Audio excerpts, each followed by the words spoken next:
Well, folks, good day to you, one and all, and it's time for Nxtgen Racing, and it's going to be a blast tonight once again. Good evening, everybody.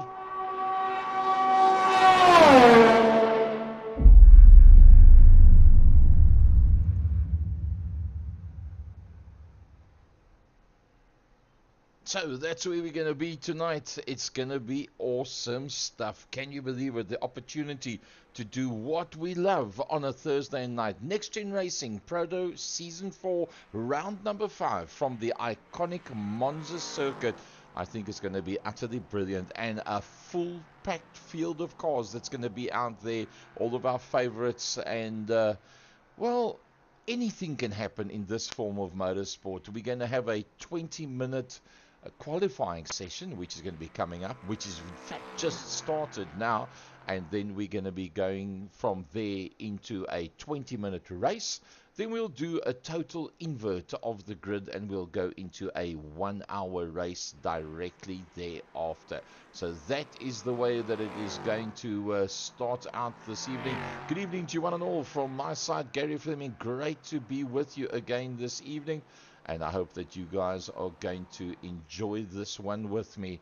And we're 2 minutes 25 into the 25 minutes that we're going to have for the qualifying. Let's just go and have a look, see who is already out there on circuit. There's the likes of Nigel Stock. Quite a color scheme that he's got going there. Jorge Benitez also out on circuit. He's had a pretty good time recently, I must say. He'll be pretty chuffed with his results in the last couple of races. Owen Patterson. Lovely sticker job. Look at that one. It just looks fast if you look at the motor car. Nick the Sharkman Clevens in his favorite colors. Mark Baker, oh, one of the quickest out there in the LMP3s. So not everybody out on circuit now. Why? Because it's the LMP3s that all of them go out together, and then when they have had their 12.5 minutes, they will then go into the pits, and the LMdHs will come out, and then they will have their session from there. So let's have a look at the LMP3 log as it stands at the moment now. That's what it looks like. Mr. Mark Baker on 119. Jorge Benitez. I think that Jorge Benitez is in with a very good look at the way tonight is going to be, because in the practice session he was doing pretty well as well. So Mark Baker on 119, Jorge Benitez on 112, Mike Ridner on 86, Sean Skitter, the South African, on 84, and then Owen Patterson, Trevor Evans, and Nigel Stock. That is your driver standings after 4 rounds have been completed, and well, it's open season, I think, between Jorge Benitez and Mark Baker. Both of them have shown their ability to sit tight at the front end of the field and do whatever they need to do to pace, to take pressure, to give pressure, and just be the full package out there. Jorge Benitez, the fastest man out there so far. Jorge Benitez from Owen Patterson, Mark Baker, and then Nick Clevens. That is the way they look right now. As let's have a look and let's see how the Sharkman Nick, how he goes with this one.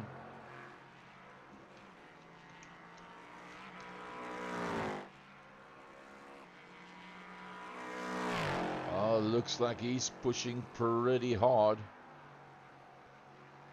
So to the folks at home that's watching us, good evening to you one and all. Where are we going to be tonight? It is going to be a lovely round. There we go.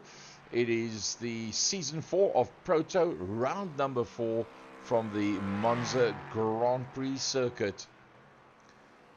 We are into the qualifying session, 6 minutes into the 25. Remember, it will be 12.5 minutes for the LMP3 guys.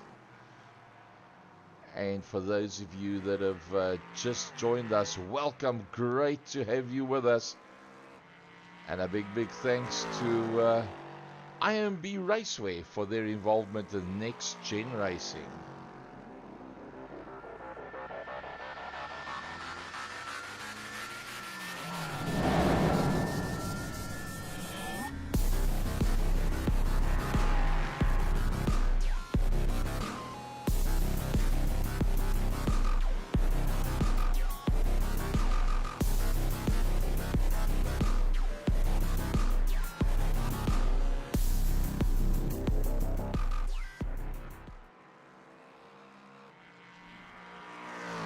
So back to the practice session we go. Looking pretty good up front at this stage of the fight for Jorge Benitez. Remember that point standings up until now. Mark Baker, the man that's going to find himself under a bit of pressure.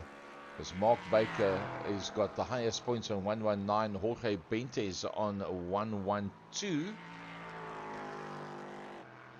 And Mark Baker finds himself third on the grid. Oh, he finds himself fourth on the grid. Nick Cleveland's coming through. He's already on the front row of the grid. Is he going to be able to go any quicker? All it's going to mean is it's going to swap sides on the front end of the grid. Because he's already got himself onto the front row of the grid.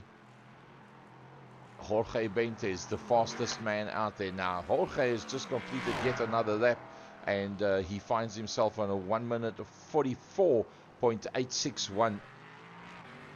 1 minute 44.861, with Nick Clibbons 2/10 slower than that. The shark man, Nick Clibbons.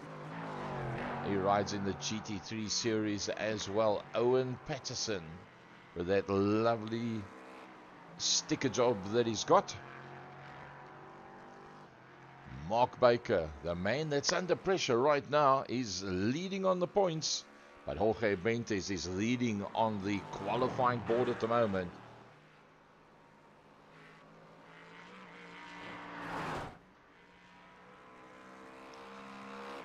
If you think about it in real terms, Mark Baker is 0.4 of a second off the fastest of Jorge Benitez. Now, if you take that as a marker, that is actually quite a lot in a 1 hour race where you're doing a lap in less than 2 minutes. Let's see what he can do now. Can Mark Baker knock himself up onto the front row of the grid? He's on the outside of row number 2. No, he doesn't. He doesn't manage to make it any quicker. Let's see what was the lap time that he actually did. A 1:45.2 and a 1:44.8. That's the difference between Jorge Benitez and Mark Baker on present speed and pace right now. Jorge Benitez is on the out lap, so he's going to go for yet another one. Going to make sure that it all works out for him. We watch Mark Baker as he works his way around the track. Let's get a track map up there. We can see exactly what that looks like. That is the iconic circuit itself.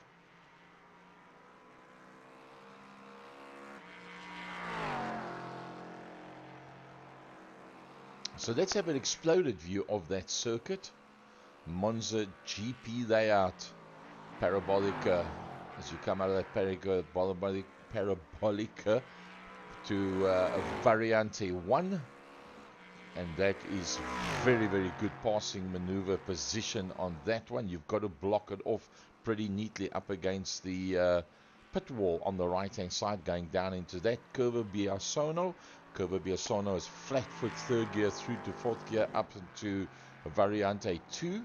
And that is very much a similar tight left right hander as what you've got in the Prima Variante. Then Lesmo 1 and 2. Lesmo 2 is slightly more opened up than Lesmo 1. Seraglio, major speed. Flat foot stuff all the way down to Ascari, and then a straight run, and you can see the entrance to the Parabolica from a long way back, and you can line yourself up to make sure that you get the best possible results out of that one. So that's how it's going to play itself out. And Mark Baker's actually stopped on the circuit. He says, well, I can't go any faster than that. So Mark Baker, that's worked his way back to the pits, he says, that's it, I'm going to be starting on the second row of the grid. He's not going to be able to get any closer to the front end. Mike Ridner has also decided that's about as good as it's going to get. He ain't going to get any further forward than that.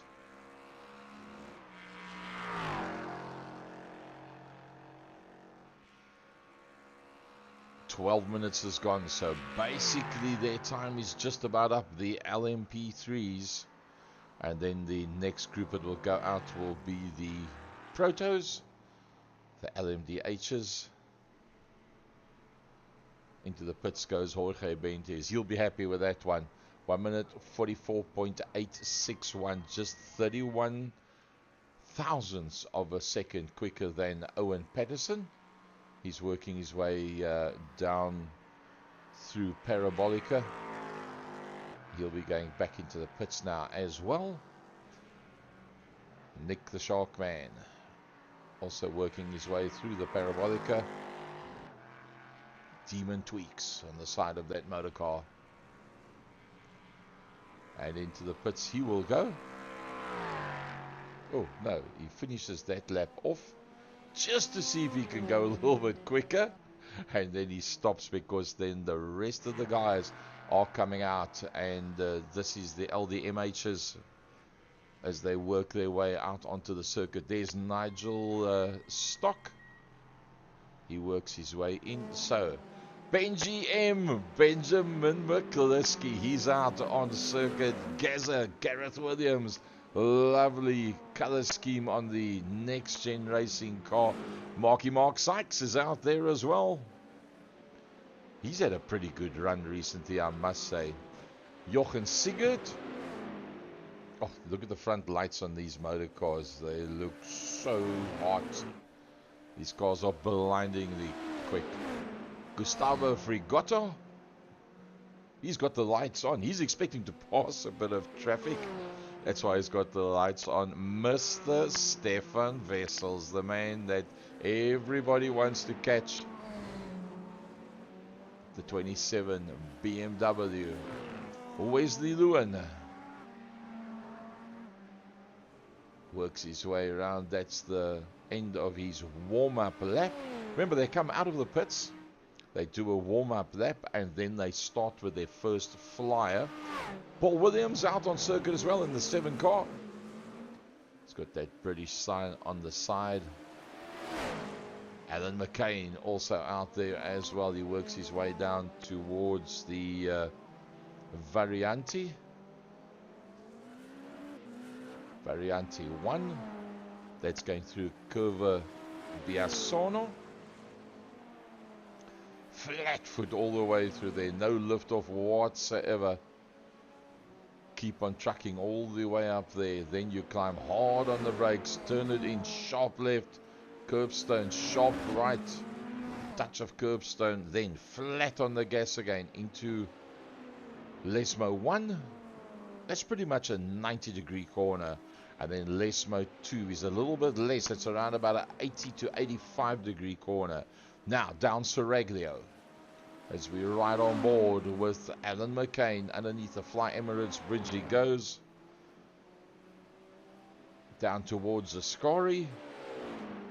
Sharp left, sharp right. Look at the you've got the curbstones, but then you've got those sausage curbs, which is 90 degree to the circuit. You don't with these cars want to touch that whatsoever, because it's gonna cost you. Down towards Curva Parabolica, ease it in there, and then make sure that you don't run it too wide, but you've got to get on the gas kind of early So the fastest man out there so far is in fact Wesley Lewin. No, it's Alan McCain that comes through behind him. Alan McCain from Wesley Lewin, from Paul Williams. Where is Benjamin McCliskey? Here he comes through now. Bang! To the top goes Benji M. And Stefan Wessels, 1800ths of a second behind him. Gustavo Frigato is in there as well. Interesting stuff, the front three. Gustavo looking very, very good at this stage of the fight. So let's have a look at the point standings for the LDMHs. How are they standing at this stage of the fight? Stefan Wessels, 113. Benjamin McCliskey, should I say, 113. Stefan Wessels, 118. So that's a straight battle. It would have been a three-way battle, but Gareth Gazza Williams didn't ride the first meeting of the season. For that reason, he's not there in the 113 to 118 range, and for only that reason. Igor Martinez from Paul Williams, then Nick Clibbons, Stakiokas, they are all in there. Duncan Murray, right a long way further down. I think Duncan Murray is in fact going to be in today. I'm sure I saw his name earlier on. Yes, Duncan Murray, the South African, he is in, but he has not done any timed laps yet. So the man that leads the championship is qualified second. The man that's second in the championship leads the qualifying. Frigato is down on 27 points in 12th position, so he needs this.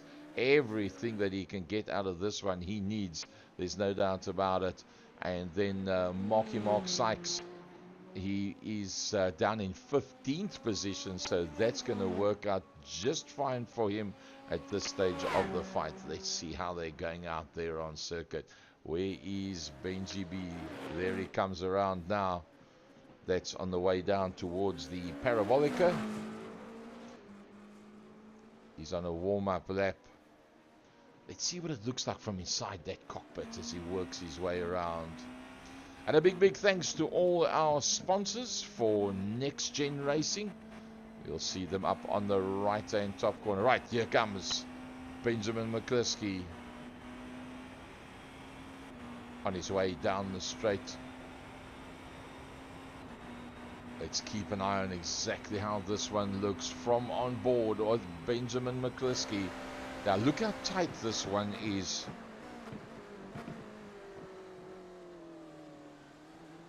There's a spot where a lot of people spin it around, because in real terms, if you want to get good drive out of there, you've got to be in first gear. And in first gear, these cars just spin up the rear wheels and swap ends, and you're heading straight towards the scene of the accident, down towards that complex. Hard left, hard right. Look at those sausage curves. Keep it on the gas. Go down towards the Lesmo 1, 90-degree corner. Oh, tentative on the entry, using everything around about 80 degrees. Part 2.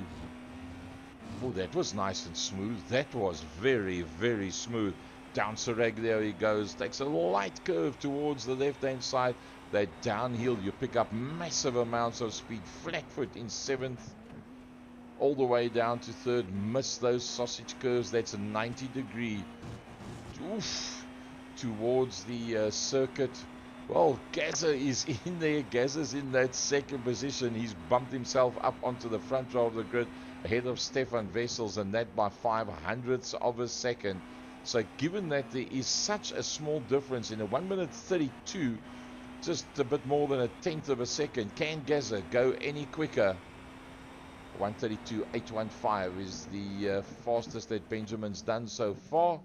Nope, he's realized straight off that it's not going to be any quicker than that, and he stops alongside the circuit.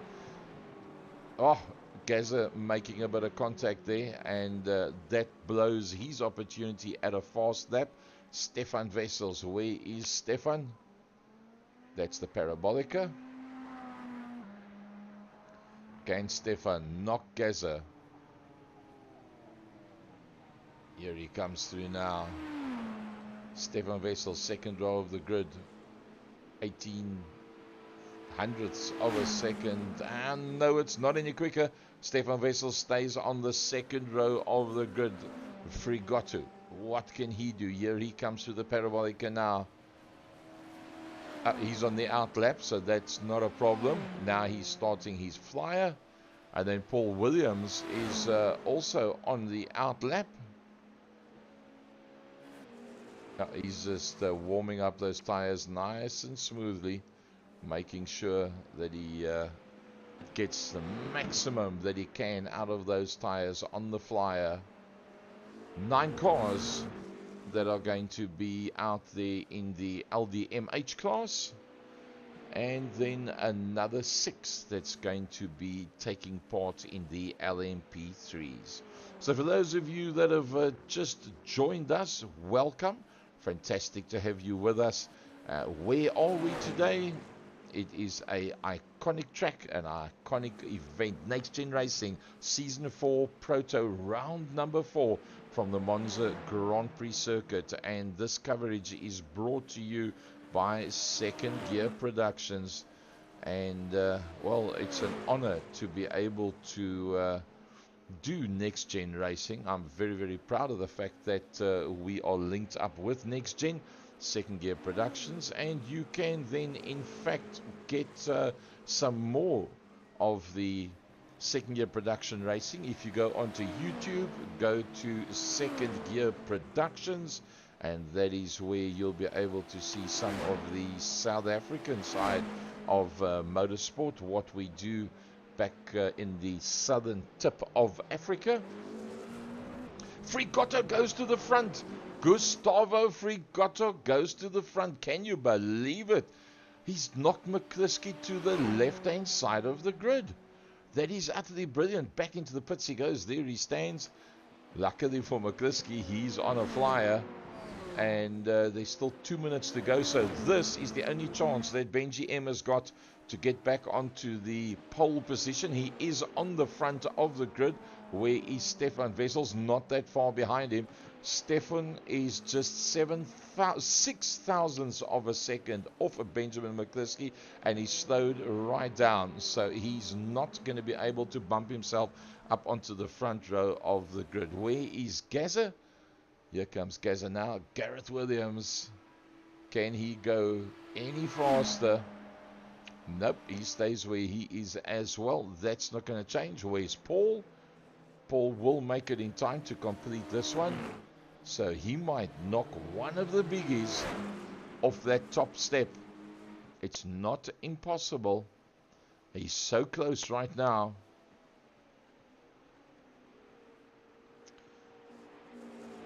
Look at the concentration as he works his way through the parabolic.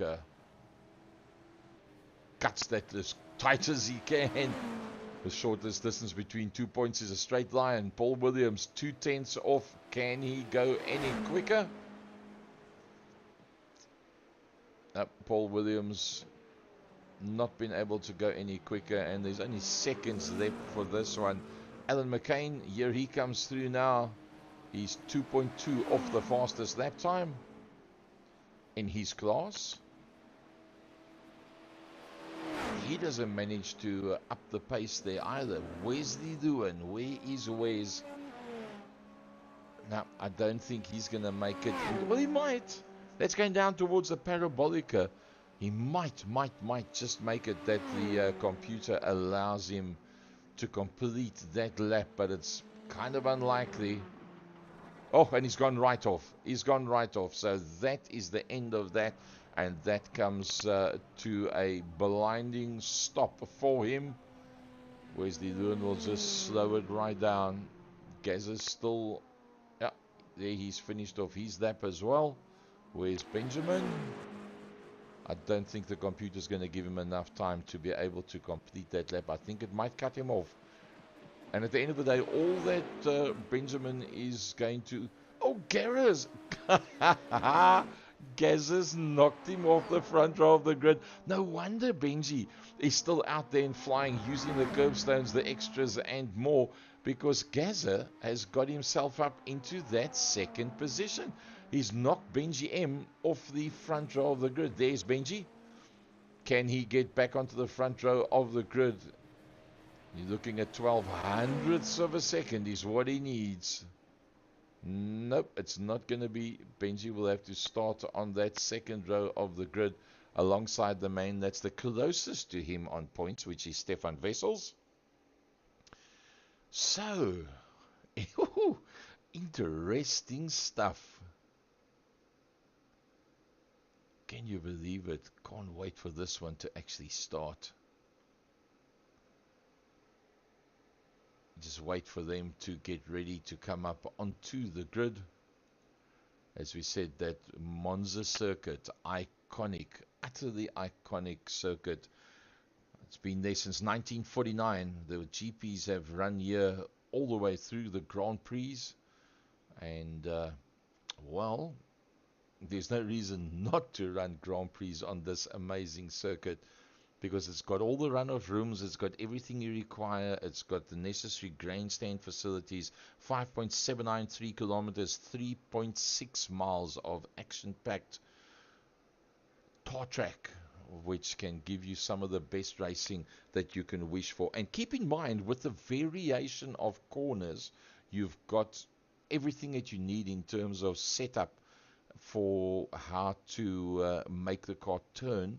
You've also got these long continuous straights where you need to be able to get in there and get the power down and get that straight line speed. Frigato from Williams, McCliskey from Wessels, Williams from Sykes, McCain from Sigurd, Wesley Lewin. Then the LMP3 guys coming through directly in behind that, and that is led out by Owen Patterson from Jorge Bentes, Nick Clibbons, Mark Baker, and Mike Ridner. Baker will not be happy with that result so far. That's not what he wanted and or needed as the man that's leading the championship. Nigel Stock from Duncan Murray, that's going to be starting, hopefully going to be starting, because he has not actually clicked in yet, so he might, it's possible, be starting from the pit lane. Don't know why. Maybe he's got some connectivity problems. But there's the pack as they stand. There is your track map. You can see where the guys are standing. The calm before the storm. And this one is going to be getting off the line in just a couple of seconds.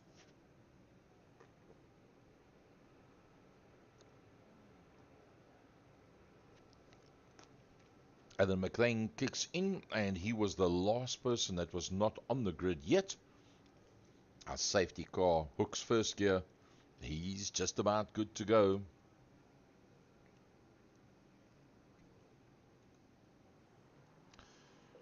Alright, here we go, folks, for our first race of the evening.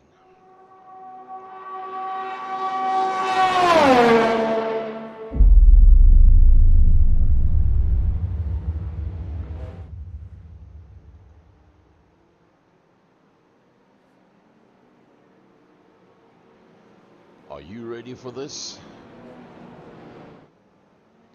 This is going to be good.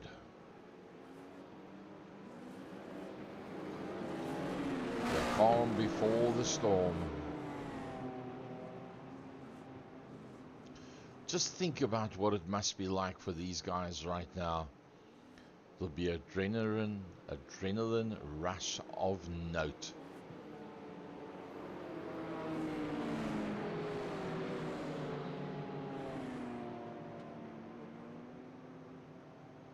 Working their way down towards that final corner.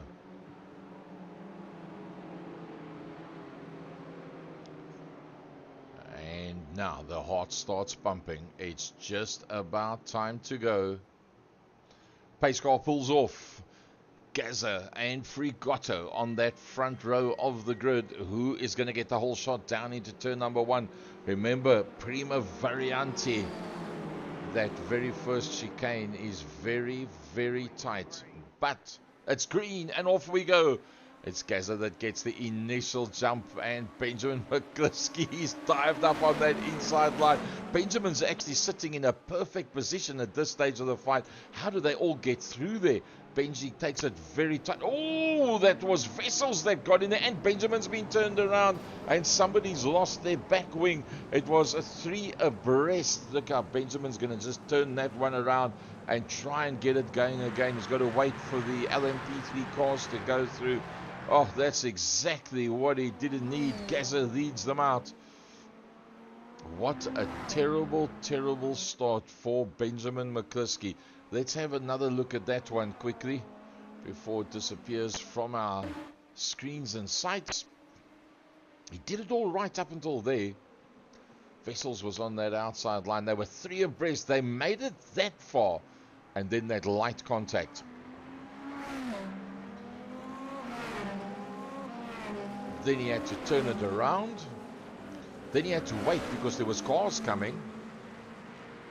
That's all the LMP3s. So back to where the action is. Gazza is up front. Gareth Williams. Frigotto. Mark Sykes. Oh, Mark Sykes up into that 3rd position as he works his way through Parabolica at the end of a lap number 1. Now, after that little, shall we call it, tete-a-tete, Stefan Vessels finds himself 5 seconds off the back of Gazza. Now, we know traditionally there's nothing much between the two of them. Wesley Lewin, Paul Williams. Then there is a gap back to Duncan Marie. I see somebody that's on his way into the pits. That's Jochen Sigurd. Owen Patterson leading out his class. Benjamin McCluskey, that's recovered. He's passed all the LMP3 cars already. Nick Clibbons finds himself, the shark man, in that 2nd position. Jorge Bentes is going one-on-one with Mark Baker. Who's going to win out on that? That's 1st and 2nd in the championship. They do not want to make any contact. Nigel Stock directly in there behind him, and he's watching the 2 big hitters. Let's ride on board with this young man, Nigel Stock of Crest Autosport. That's the 2 big hitters directly in front of him. 1st and 2nd overall in the championship points. Remember, there's nothing. Oh, and he spins it out completely. That's going to cost so badly because he was right there. Let's have a look at what happened to him. Yeah, he just caught that sausage curb. Luckily, no damage there to the car as he gets that one sorted out. Remember I spoke about those 90-degree curbs, the sausage curbs. You've got to be so careful with them, and that's cost him pretty dearly. Back to the front end of the field. Oh, Gazza's doing it all right today. Once again, Gareth Williams leads them out. Then there's Frigotto, there's Mark Sykes, Stefan Vessels, Wesley Lewin, Paul Williams, all of them in the same shot. Duncan Murray, that I think started from the pit lane. Then in the background behind him, there's Benjamin McCluskey. And after that first corner incident, and then here comes that LMP3 battle. Owen Patterson, Nick Clibbons, Jorge Bentes, Mark Baker. As we ride on board with Mark Baker, the man that leads the LMP3s down into Variante 1. Look at that, flat foot all the way underneath the Fly Emirates boards. You just keep the hammer down and just keep on turning. You hope that there's no problem around the corner, because if there's a problem around the corner, you're not going to see it, you're not going to know about it, and you're going to come flying around the corner at top speed. Ooh, very close to that sausage. Oh, and there he's gone. That must have been... No, that must have been a back marker. That it was Jorge Bentes. It was Jorge Bentes. Let's see if we can pick up that one for you. Yeah. Oh, exactly what he didn't need. And it ends up pointing in the wrong direction. A nice little recovery, that. Staying out of the way. But look, everybody just comes piling past.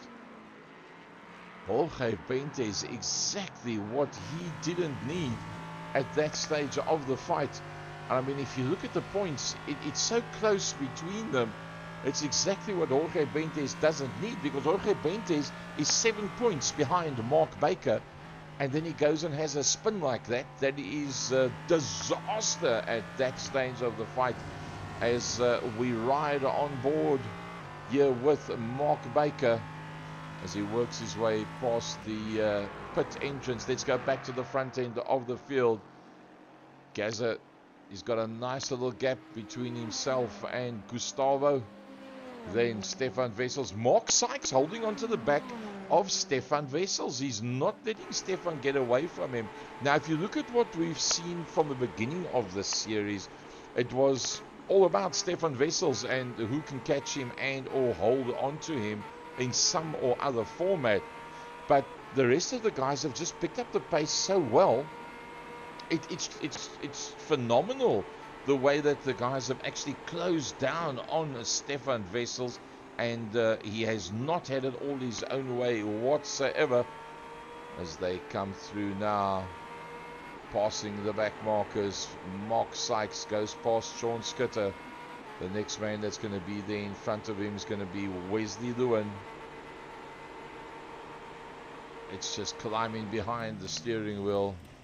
You don't want to get held up at the wrong spots here. Does he go first gear? Yes, he does. Oh, that's actually very, very dangerous to come out there in first gear, because you've got massive power to weight ratio there, and you can spin it up and spin it around very, very easily up to 7th. Flat foot all the way through there around Curva Biasono. It wasn't too neat, but it was okay. It will keep him in play. And I think let's go and have a look at the front end of the field and work our way down. Gareth Gaza leads them out. Remember, he didn't do the first round of the season, so he needs every point he can get. Gustavo Frigotto, Stefan Wessels, Mark Sights. It's got the Nxtgen Racing colours and livery on the side of that car. Now, Mark's got a 4-second gap back to that man, Wesley Lewin.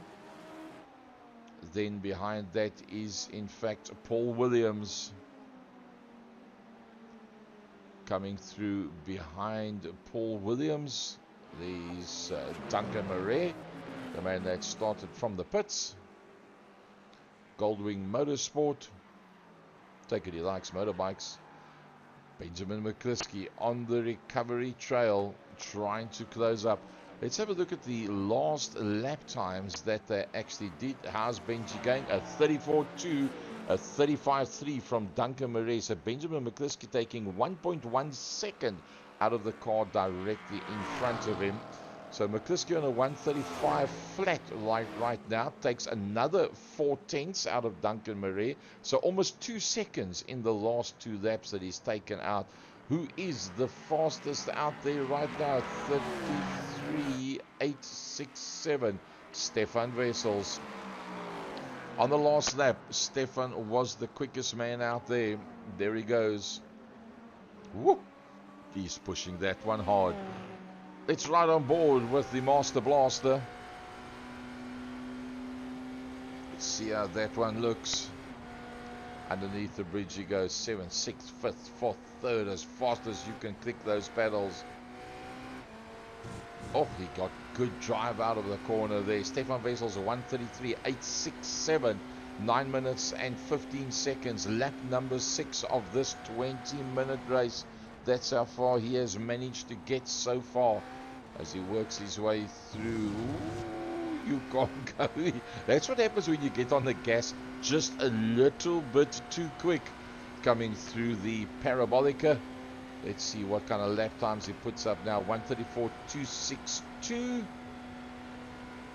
Yep, a 134.262. So once again, taking almost 2/10 out of Gustavo Frigotto, the man that's directly in front of him. Gaza has just dusted and disappeared at the front end of the track. It's not going well for Wesley Lewin whatsoever. Wesley Lewin has just been involved in an incident. the man from Jalen Performance coming down into the first two corners. Yep, you see, that's what happens when you get your front wheel on top of that sausage curve. It unweightens and unstabilizes the car completely. And when you climb on the gas, the one back wheel's got much more traction than the other. And what happens then, it just swaps ends on you. There's nothing that you can do about it. So Gazza is now coming up behind Nigel Stock. He's got a long run, a straight line run. So Nigel will be pretty aware that he's coming, but he's now not going to be able to take the perfect ultimate line going through that corner as he comes in there behind Nigel Stock. Nigel actually very nicely takes the pink mean machine slightly out of the way just to make it possible for Gazza to come through there nice and neatly. Just behind him, there comes the next man through, Gustavo Frigotto. How far has he got in terms of safety from Stefan Vessels? Not much. Surprisingly, we find that Mark Sykes has fallen off to almost 2 seconds, in fact, that he was slower on the last lap. Let's see if we can maybe pick up if Mark Sykes had a off. Just trying to have a quick look here for you. I don't see anything specific on him at all. Let's just have a look at that last crash of Skitter on his way down in the CSA Porsche. Just too much rear end brakes on that one. Let's have a look at the Mike Riegner incident. Too many cars, too small the area. That was on lap 1, turn number 1. Yeah, he just overran it completely, went on the other side of the sausage curve, and then decided to just not take any chances and break the bottom end of the car, and left it exactly like that. So let's have a look at the LMP3s. Owen Patterson leading them out. Oh, look who's in there behind him. It's Nick Clibbins, the shark man. Clibbins is going to go for the dive, but he's going to have to go for the outside line. I don't believe he's going to be able to make it stick from there. But he's putting the pressure on. He's taking Owen Patterson to the limit. Patterson clips the curbstone, but lays off the gas long enough until the car levels out and flattens out. Then climbs on the gas. Looking back from Owen Patterson, that is an ominous sight of the Sharkman, Nick Clibbins. On his GT3 car, he's got a big set of shark's teeth liveried into the front end of his car. Picking up just a little bit. But now remember, coming through there is going to be Gazza Williams. He's the man that's leading this race. He's going to have a look around on that outside line. Look at that overall pace as he just blows past them. Going down towards Variante 2.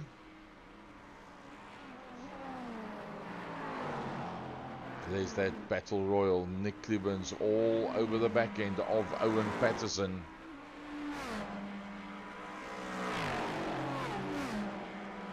Owen Patterson on 51 points. So he'll be looking for every single point that he can get out of this one. He's ahead of Baker. He's ahead of Bentes. They're in 3rd and 4th respectively. Nick Clibbins. Can he go for the passing maneuver on this lap? Patterson closes the line. Where are you going, he says. Where are you going? Where do you think you're going? This is my race, says Owen Patterson. Takes a nice smooth line in there. Makes sure that he stays completely away from the sausage curves. Clibbins grabs a whole lot of first gear. Boots the power in underneath the Fly Emirates bridge. Flat foot all the way around Curva Biasano. 0.3 of a second. The difference. Keep an eye on the leaderboard on the left hand side top corner. Keep an eye on that gap between Stefan Vessels and Gustavo Frigotto. Not much in it between the two of them. The same size gap as what we got here. Ooh, a little bit of climb in to the curbstone, and oh, sure, Patterson on the limit. You could see the tail end was starting to walk away from him. He just eased out of the gas. That's Mark Sykes that's just come past him. I'm surprised he actually lifted off there. He could have gone for the dive up on the inside. Could Nick Clemens? Surprising that he didn't do it. Maybe he thought it was a little bit too marginal at that stage of the fight. Probably fancies to get a run down towards Parabolica and then consummate that up the front main past the start-finish line and the pits. There he's lining it up. Play with that gas, play with that gas. Short shift into fourth, up into fifth. Adam McCain, he knows Clemens is right there. Closes off that inside line. You'll probably find he'll move towards the outside to get the fastest way through the complex. Yes, he does. Can't get much closer than that. Nick Clemens all over the back. You can see how he soars away at the steering wheel as he tries to get the power down as quick as possible. Maybe with the amount of trees that there is, can we get a blimp shot on that? Nah, there's just too many trees there, unfortunately. Would have been nice to get that blimp shot. So the man that's on the move right now, or trying to be on the move, on who's having an amazingly good race today, is Gustavo Frigotto. Frigotto's holding out on that second position, 5th overall in the championship. If I remember correctly, Gustavo Frigotto. And, well, he's holding sway pretty well. Doesn't have a problem with the pressure from behind. Stefan Wessels doing the close-up. Getting just quicker and closer all the time. Surely he's going to go for the dive this time around, but the dive's going to have to be around the outside. He's slightly ahead, but under braking.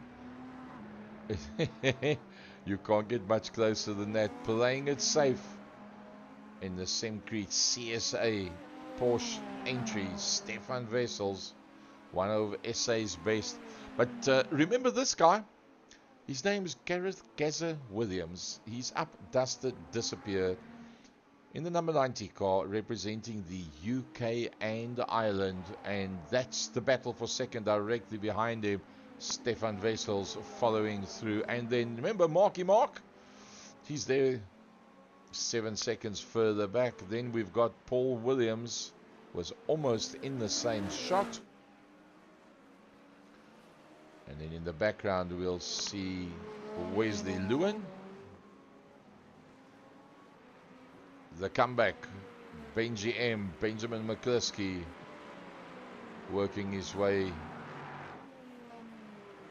through the pack as best he can after that disastrous first corner incident that he had. For those of you that missed out on that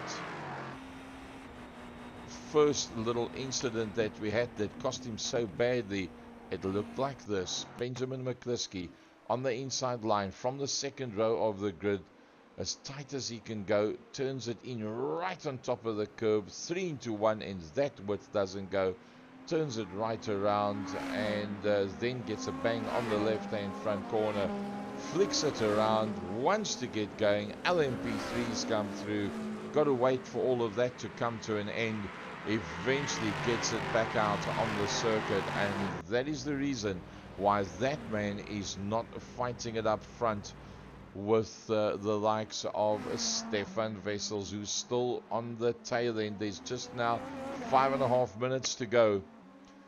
So if he wants to pick up maximum points with this one, he's got to make use of it. Now, if you look at the points right now, Stefan Wessels on 118. Benjamin, that's now trying to make that comeback. He's in 7th position.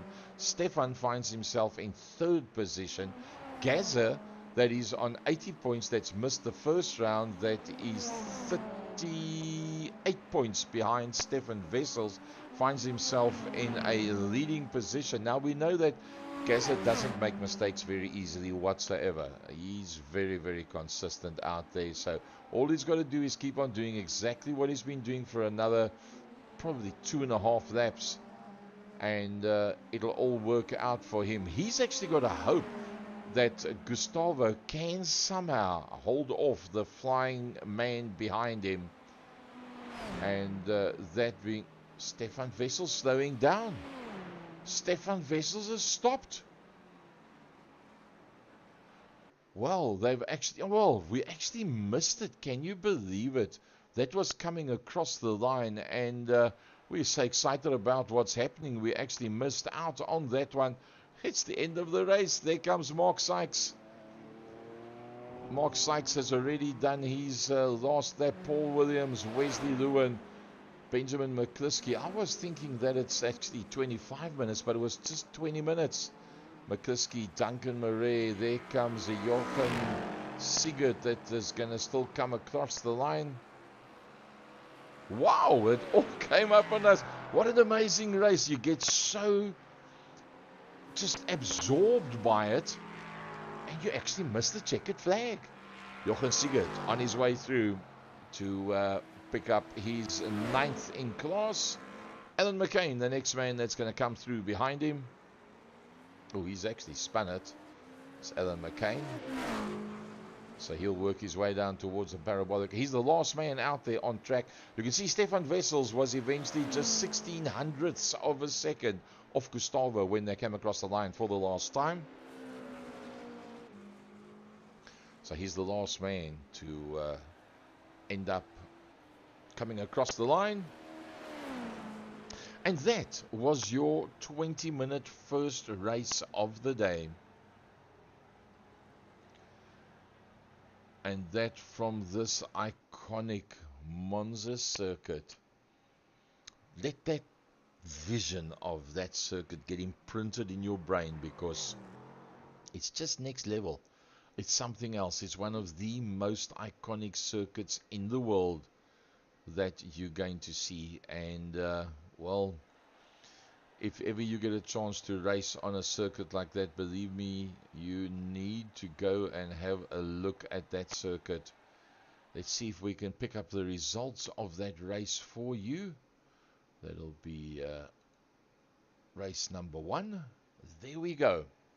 So Gareth Gazza did a lovely job out there, keeping in mind that Benjamin was in that incident in the first corner. Otherwise, McCliskey would be a lot further forward. There's no doubt about that.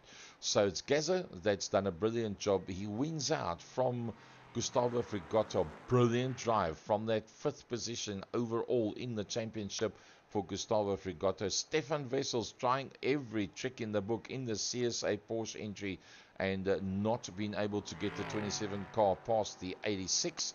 Mark Sykes eventually dropping off the back of the Frigoto Wessels battle, but holding sway into that 4th position, and with a decent gap between himself and Paul Williams in the 7 car. Williams with a decent gap from Wesley Lewin.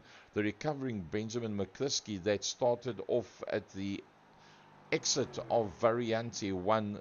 When he got back onto the circuit, he was behind even the LMP3 cars, and he made that recovery from there. Duncan Murray in the Goldwyn Motorsport, Jochen Sigurd, and then Alan McCain in the iRacing Esports that went off right at the end of that one. Owen Patterson, brilliant drive in the Ignium Motorsport entry. That ahead of the iRace Esport, Nick the Sharkman Klebens, Mark Baker, the man that was leading the championship going into tonight's racing in the Speed 9 Esports 53 car. Jorge Bentes, that was 2nd overall going into tonight's racing, the privateer in the number 3 car that comes through behind Mark Baker. So Baker still keeps that little bit of a gap between the two of them. Then Nigel Stock, Mike Riedner, and then the CSA Porsche of Sean Skitter that comes through behind that. So that is how that one plays itself out. And now we're going to have a short break. Everybody is going to be reinstated in a invert grid, which means the front end of the pack should be Alan McCain and Jochen Sigurd. Then it'll be Duncan Murray from Benjamin McCliskey. Now that is going to be the factor. Benjamin McCliskey is going to be on the second row of the grid. That finds him ahead of the big hitters in Stefan and Gustavo, and then Gaza as well. So I think that hour race is going to be a case of if Benji gets through and he gets a gap and he starts running, can the rest of those big hitters, Williams, Frigato, and Vessels, can they go and fetch him? Should they go and fetch him and they start holding one another up, can Mark Sykes then get into that and make that a 5-way battle? So Mark Sykes is going to have to be on song and stay ahead of Stefan Vessels, Gustavo Frigato, and Gaza for as long as he possibly can. Try and work his way past Paul, Wesley, Duncan, and Jochen, and then try and get a bit of a gap before Williams, Frigato, and Vessels comes through. So Sykes is going to feel the pressure with this one. Is going to be a biggie. So we're going to take a short break, and we will then come back to you with the 1 hour race. And a big thanks to IMB Raceway for their involvement and sponsorship of our Nxtgen Series 2024.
So guys and gals out there, hope you guys are enjoying the stream. We're going to be starting with the 1 hour race, and that's going to be in around about 2.5 minutes from now.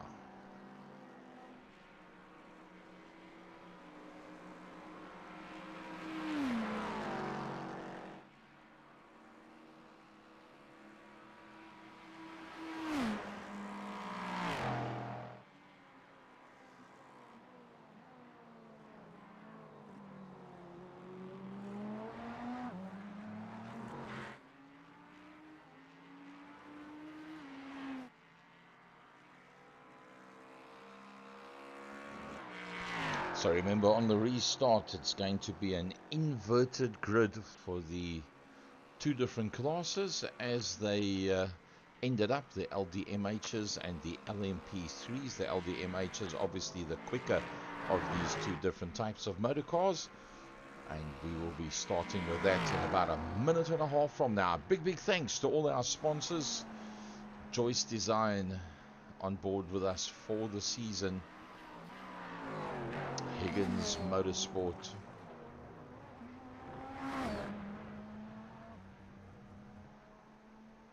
Sam Cases.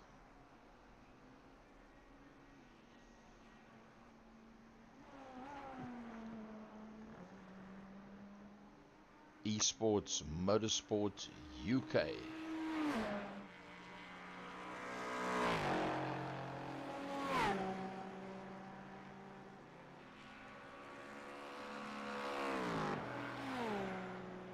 Douglas Motorsport.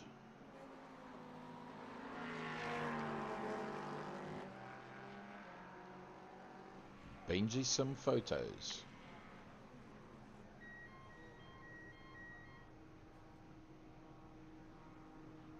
Mox Likes Designs.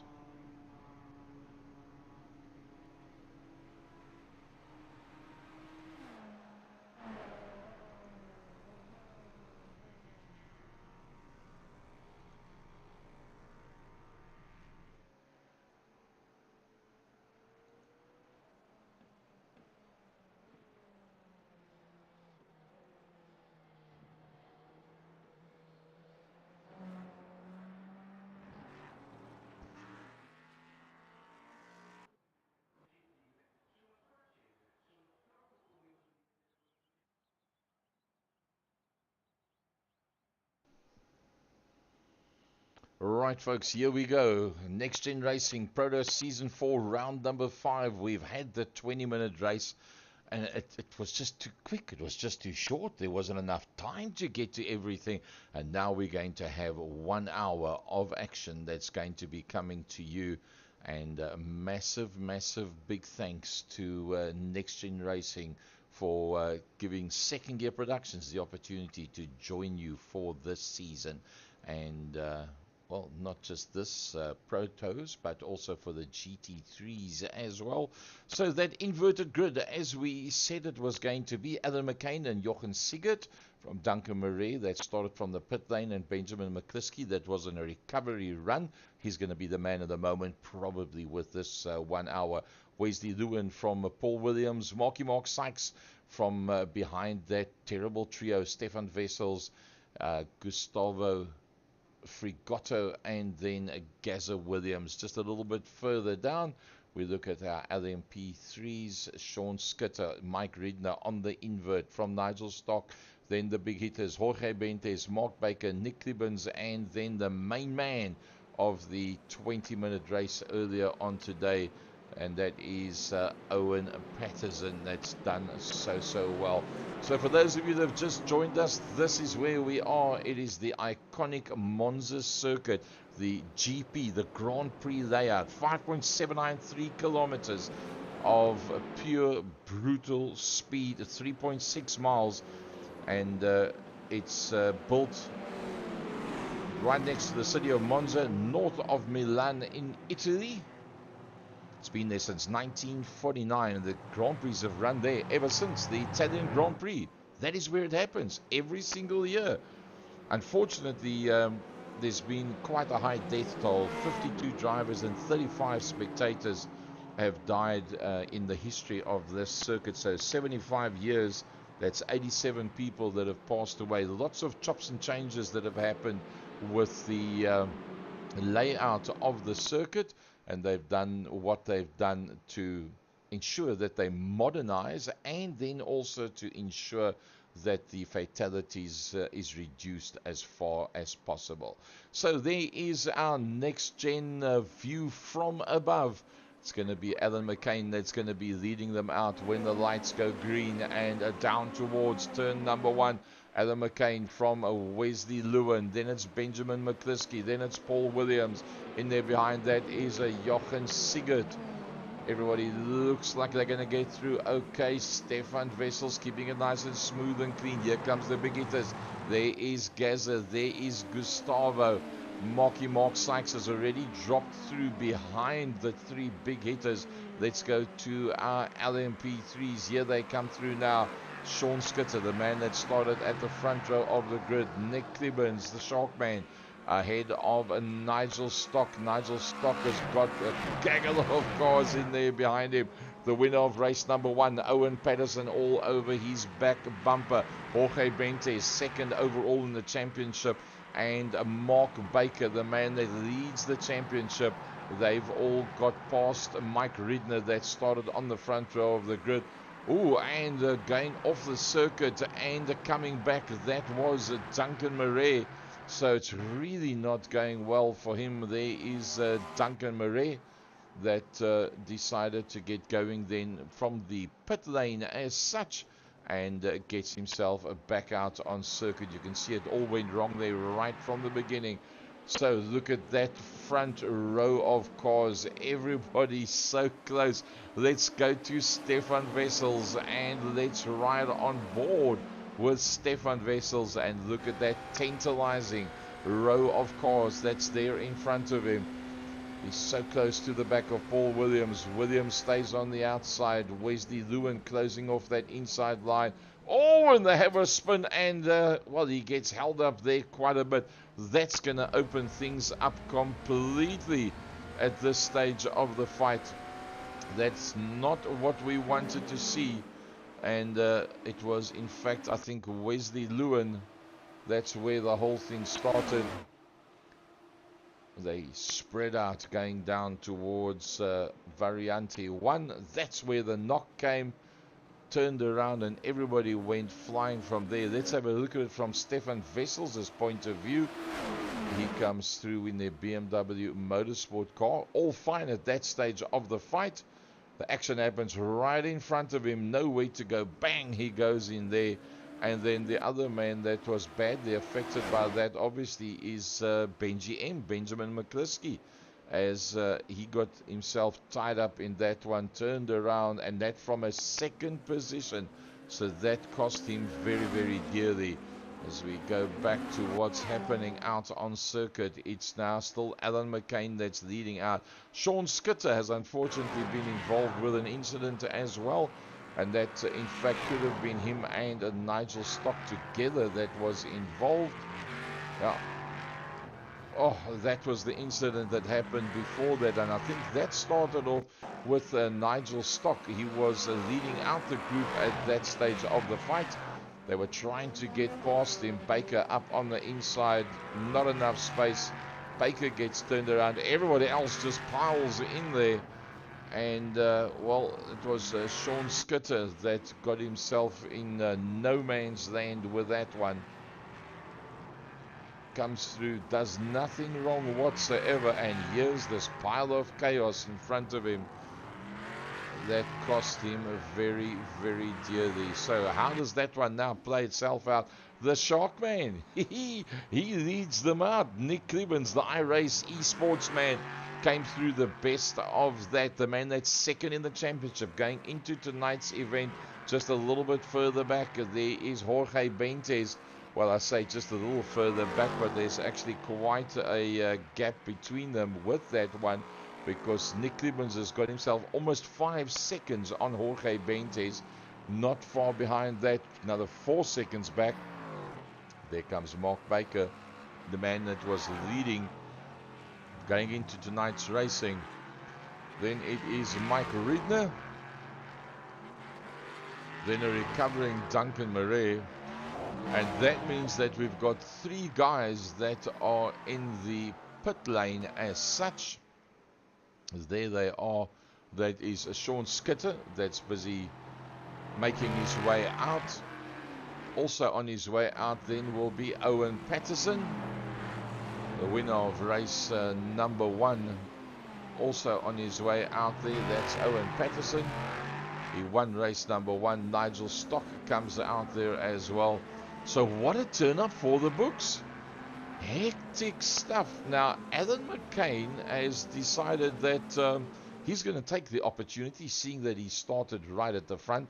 He's up, dusted, and run, and hoped that with that pile up behind him, that he would get just a little bit of breathing space. Well, he got a little bit of breathing space, but unfortunately that little bit of breathing space has disappeared. 5 minutes 31 into this 1 hour race, lap number 4, and Stefan Wessels is doing what he did in the first 2 rounds for this season, and that is to put the pressure on big time. That is what he's doing on the circuit right now, is putting up major pressure and trying to ensure that he can get into the front and get away, because that man who's having the race of his life, Gustavo Frigotto, he's right in there behind Wessels. Now Frigotto has got to hold on to the back of Wessels before Wessels gets past Alan McCain, which I suppose to a certain degree is probably, with no disrespect to Alan McCain, is inevitable that is going to happen. Let's have a look at the lap times that they're putting up. Alan McCain just 3/10 that he was closed down by Stefan Wessels.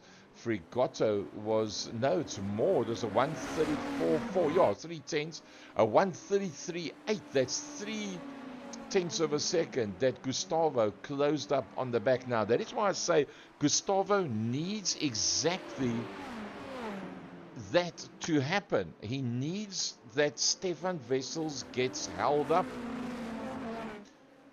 Because if Stefan Wessels gets held up, Frigotto can get to the back of him. Keeping in mind that these cars are very much aerodynamically designed to make use of slipstreams. So if he's close enough when the passing maneuvers happen, he can then hold on to the back of Stefan Wessels.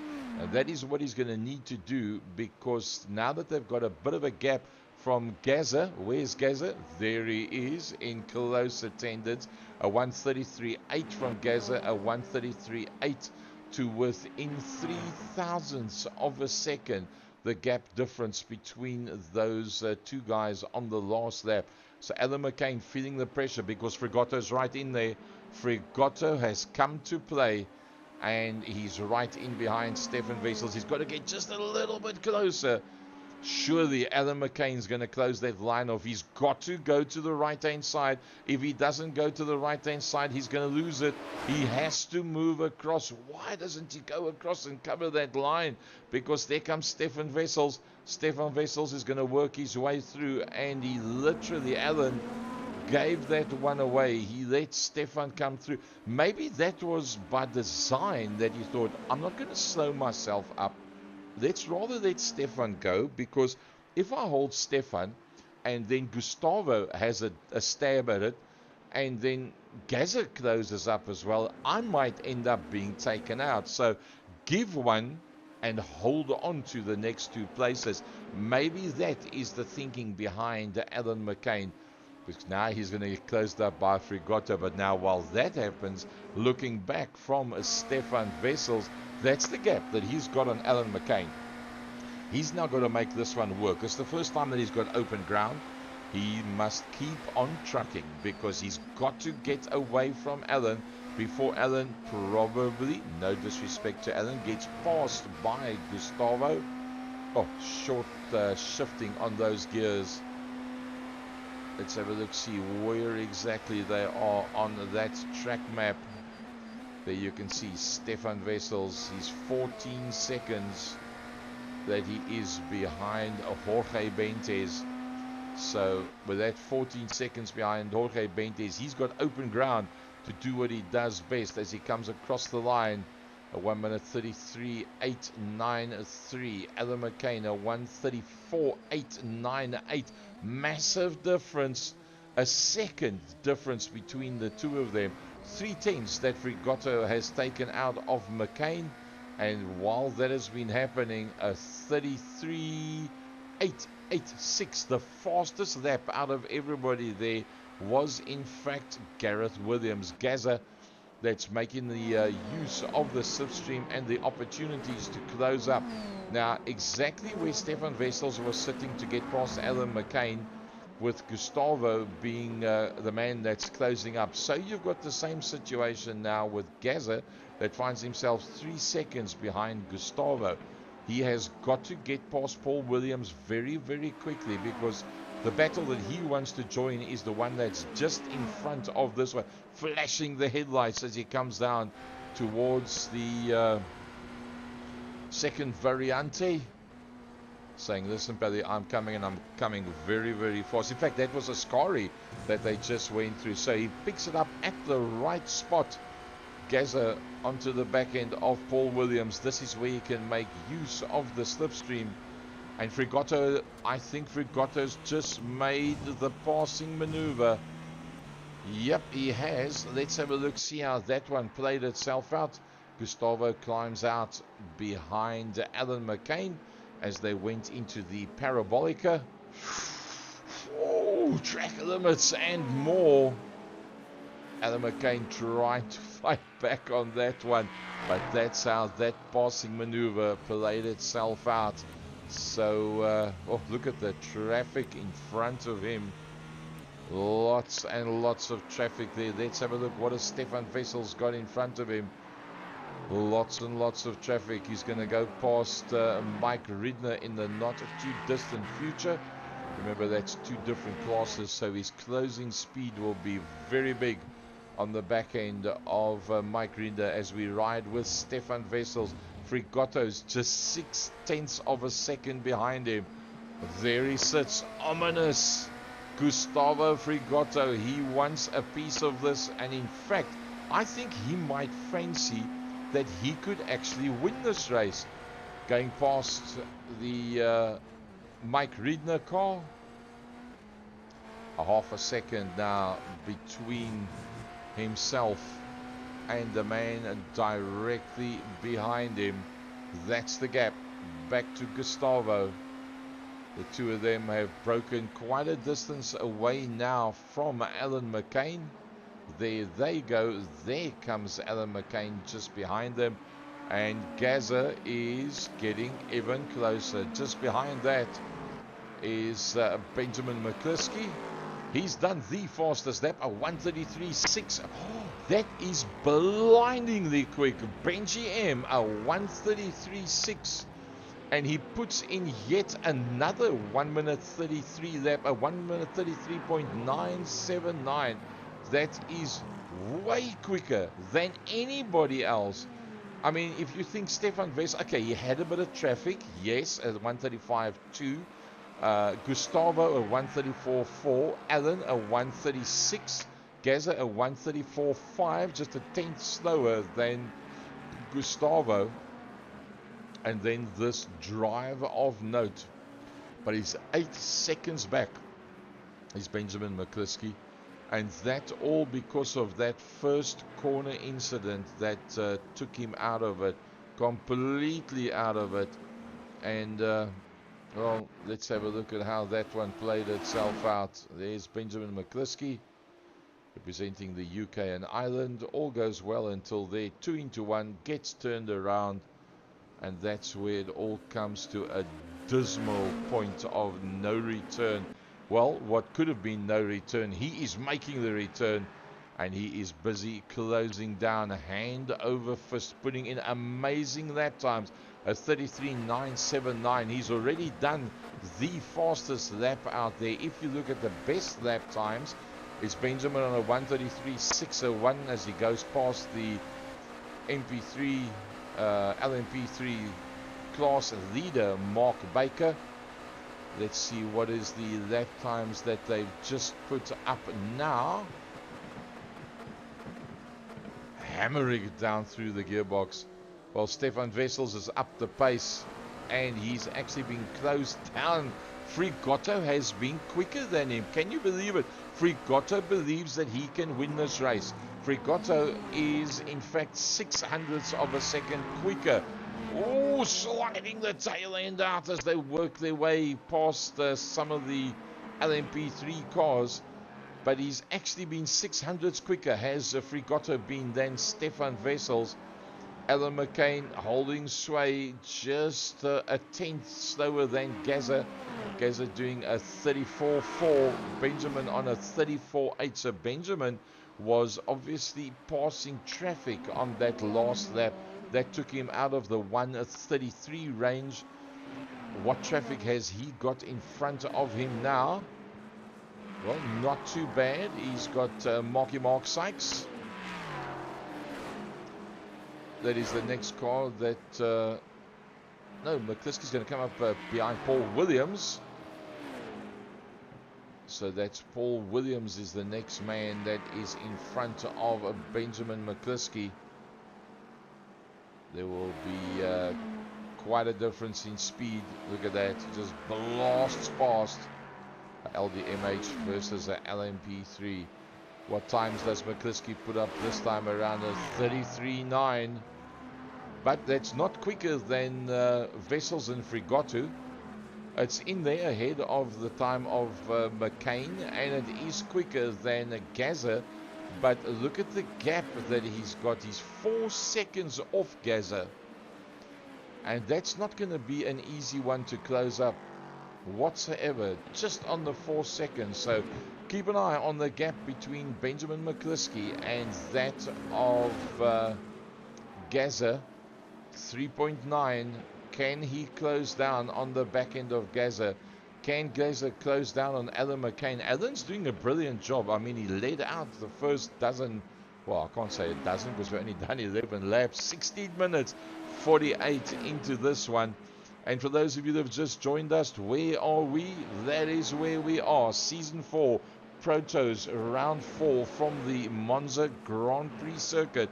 That is where we come to you today from that Monza circuit. And what an iconic circuit it is. Just look at that layout. Parabolica, Prima Variante, Biasono, Lesmo, Seraglio, Ascari. All those names which just roll off the tongue. Iconic, iconic, iconic, iconic circuit this. I just can't say it enough. So let's go and have a look at who's at the front end of the field. It is Stefan Wessels. Stefan Wessels has gone to the front, and that is why. Oh, major chaos. Total chaos that went down there. Let's have a look at that one. Gustavo Frigotto went for the inside, went for the outside, then made contact. And then it was the LMP3 that got in the way. And then he went through. Stefan Wessels was passed by him at that stage of the fight. Wow, action plenty. Gustavo then eventually getting back onto the circuit. Doesn't look like there's any body damage there. He actually recovered pretty quickly. That was quite fine and well. That not all happened. Mike Riedner got himself involved as well. Mike Riedner in the Speed 9 Sports eSports car. Yep, just too much back brake, and that's what happens with these cars if you've got the brake balance set up to get the maximum traction on the back wheels, and then you gear it down, and then you try and rotate the car at the same time. It just doesn't work. So, oh, what a lovely race. Welcome to Nxtgen. This is awesome stuff. Slightly less cars than normal, but what a brilliant race. It is Stefan Wessels that leads out. There is Gustavo Frigotto Right in behind him is Alan McCain. Alan McCain's having a look at the outside because Gaza is in there as well. Look at the three of them. They come through there so neatly. And Gaza's in the house. Gareth wants to play with. He's close right up onto the back of them as we ride on board with Gareth Gaza Williams, a 35.2, 3/10 quicker than Alan McCain. A 38.6. Now that's because Gustavo was involved with that last incident that we just showed you. A 37 for Stefan, but that is the difference. A 38.6 and a 37. That is why Stefan is ahead of Gustavo. Alan McCain with Gaza right in there behind him. Gustavo's not having it all his own way. Two B-class riders going up against the A-class of Stefan Wessels. Gaza is a 4.99, the highest rating that you can get on A. 4.99. What an amazing rating. In my next life, I'd love to have something like that. Can Gaza... Oh, very hard in, but is he going to lose out on the way out of Parabolica? Yep, he loses just a bit of ground. Gustavo closes off that line. He's going to try and have a look up on the inside of the inside line. That's how they come down towards the first corner, and that is Alan McCain that makes up that position. Can you believe it? Alan McCain that led all those laps. Then they slowly but surely worked their way past him, and now lap for lap Alan has just gotten quicker and quicker, and Alan McCain is now starting to pass the big hitters. You say, who's these guys? I don't care what their names are. This is what it's all about. Alan McCain in that second position, making it look so sweet. Gustavo ahead of Gaza, and look who's come to play. Benjamin McCliskey. Benji M is in the house. Let's go right on board with Benjamin McCliskey. That's what he sees. Gareth in front of him. You'll see as they turn in now, you'll be able to see Gustavo. There's Gustavo. Just in front of that, blowing away into the future, is Alan McCain. Alan McCain is having the drive of his life. Let's go a little bit further back. Mark Baker's been involved with an incident as well. That's the man that is the highest point scorer in the LMP3s.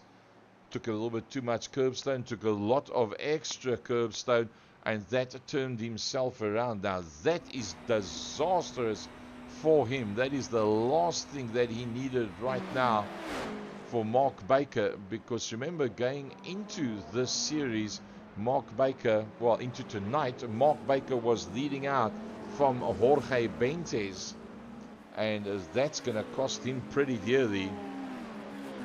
Jorge Benitez finds himself third overall in class, that behind Mark Baker. So Baker's managed to hold off all the aspirations of that man Jorge Benitez. Total disappointment after the win in race number 1 for that man Owen Patterson. He won race number 1, and handsomely. He looked really good, very confident, very smooth, made no mistakes whatsoever, blew the pack. And now he finds himself, after that horrible incident, Owen Patterson finds himself so far back, 50 seconds off the back of Mike Ridner. And even at a second of lap, you can't make up that much in that period of time. Let's go back to Benji M. Oh, Battle Royal. Battle Royal. Gaza sitting right in the middle of that one. Doesn't get much closer than that. Dives towards the outside. The inside line is covered. Ooh, late on the brakes as well. He might be able to make that one stick. Yes, he does. He clocks it straight across the front and goes to the sharp end of that little battle. He'll be pretty chuffed with that one. Benjamin McCliskey coming through behind Gaza. Gustavo getting past, becoming the front car in that three-way battle. What does it look like if you look back? Oh, ominous look, headlights ablaze, saying, my man, I'm with you all the way. The GTB sponsorship on the side of that car, all three of them using the whole track and more. 25 minutes into this, I'm pretty sure everybody's going to have to go for at least one pit stop. Let's see, has there been any pit stop among the big hitters so far? No. Duncan Murray and Paul Williams at the back end of the LMdH class, because of the fact that they've been in. Owen Patterson after all that damage, and Clibbins, Baker and Bentes, they've all worked their way into the pit lane, and there we will see them. Let's see if we can get a little shot of that pit lane for you to see who's going to be first in, last out. Yep, there they all come in. Ooh, overshot the pit box there as well. So coming towards the pit exit, that's Nick Clibbins. He's going to be the first man that's going to be out in the LMP3 class. Who is going to be the next man? Remember, Benjamin McCliskey was sitting on the back of that LMdH pack. He has now come in, so he's not going to battle with him. He's going to come in, get some open ground in front of him, and get out again. Nick Clibbins is in and out of the pits. Who's going to be the next one? It's going to be the man that's leading the championship going into it, and it's Mark Baker. Jorge Bentes, the man that was in second position, he works his way out. Mike Ridner will then be in that fourth position, and Owen Patterson is still out on the circuit. He has made a stop, but that stop that he made was in fact for the damage that was on the car. So let's go back to Stefan Wessels. He hasn't made any stops yet. Benjamin McCliskey is on his way out of the pits. There he comes now, Benji M. Now remember, he was part of that initial right up front battle, and he was sitting in behind Williams and Frigotto. He had nothing to gain by trying to fight them. He had everything to gain by going into the pits, fueling up and getting some open ground in front of him. The first man he'll get to will be Nigel Stock. He won't have a problem to get past Nigel, because the LMdH cars are much quicker than the LMP3s. It's just a case of at what point does he get to Nigel, and with a bit of luck for him, as he comes out of the corner, you'll just put it across onto the right hand side. Nigel says, there's a bit of open ground for you, keep on trucking, and the pit lane is busy. Gaza has gone straight through. Alan McCain has gone into the pits. Stefan Wessels has gone into the pits. Gustavo Frigotto, Marky Mark's in his way there as well. So the big hitters are all in there. Alan McCain, what is he going to do? Can he get out quick enough? Who is going to be the first of these guys to get out of the pits? Stefan sitting there, Gustavo sitting there. Who's going to be the first man? Oh, Wesley Lewin coming into the pits now as well. You'll see him in the background as he works his way in. And the first man that's going to make his way out is Alan McCain. Oh, they side by side as they come out there. Stefan Wessels has to back out of the gas. And then it's going to be Gustavo Frigotto. He went a little bit slower on the pit stop there. And then Benjamin McCliskey will be the next man coming through. And Benji's on pace. Benji's on pace. He's going to dissect them. And come flying through is Benjamin McCliskey. So Gustavo Frigotto, having had a brilliant race up until now, it's all gone wrong for him. There you can see Mark Sykes that's busy on his way out of the pits. There comes Mark Sykes. He'll work his way out. So only Gaza that has not been out so far, and well, into the pits. Oh, Gaza's on his way in. Gaza has just worked his way into the pits. Let's see what that one looks like from the roll bar. Here he works his way in now. 2.9 kilometers behind him is Alan McCain. Make that 2.8. Make that 2.7. Alan McCain is closing. Can Gaza get out of the pits before Alan McCain gets across the start-finish line? 2 kilometers. But look at the battle that Alan is in. Alan McCain. Wow, he's got Jorge Bentes and Nick Clibbins in front of him. He's going to clear them. and get away from them completely. 1.3 kilometers, 1.2 kilometers. Gaza is still in the pits. Gaza is still sitting in the pits. He is not coming out of the pits yet. Alan McCain works his way around. Can Alan recover that lead position? I almost think he can. Gaza is only now on his way out. He hasn't come out behind the wall. Where's Alan? Alan's going to be right in there, and Alan McCain comes past. Alan McCain with Stefan Wessels all over his back bumper. Oh, and he runs wide on top of it. So let Stefan Wessels go back through in front of him again. That was the right thing to do.